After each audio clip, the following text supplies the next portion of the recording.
So what we're going to do today is going to be a quick review of the triangle sum theorem.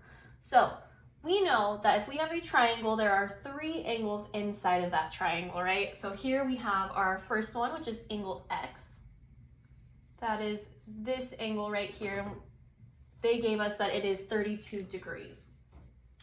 We also have angle Y, which they also gave us. That's this angle right here. That's 84 degrees.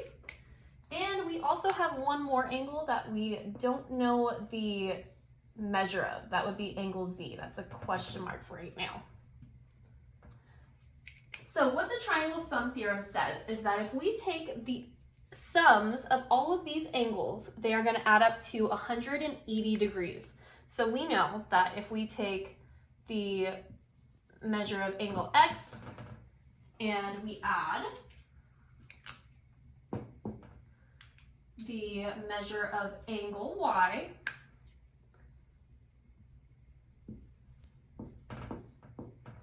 and then we add the measure of angle Z,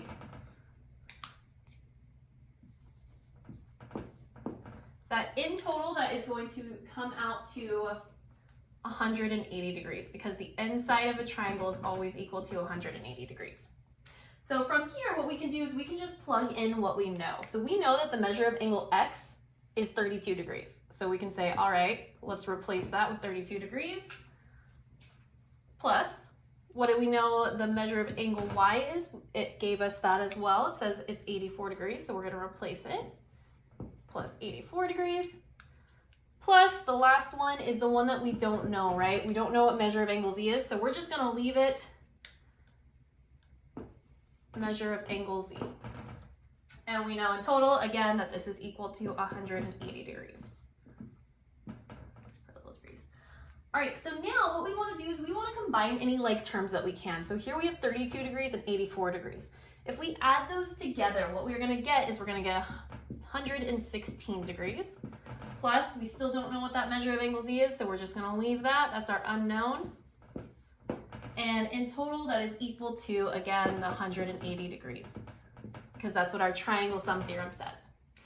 Now, we want to get this by itself, right? That's what we're looking for. So that means we need to move this 116 to the other side. Always do the opposite of what we see. So if we see a positive 116, we want to subtract it. Whatever I do to one side, I have to do it to the other, right? 116 minus 116, zeros out. Measure of angle Z, we are just going to bring that down. So we'll have measure of angle Z is equal to 180 minus 116 is 64 degrees. So we know that this guy right here is 64 degrees.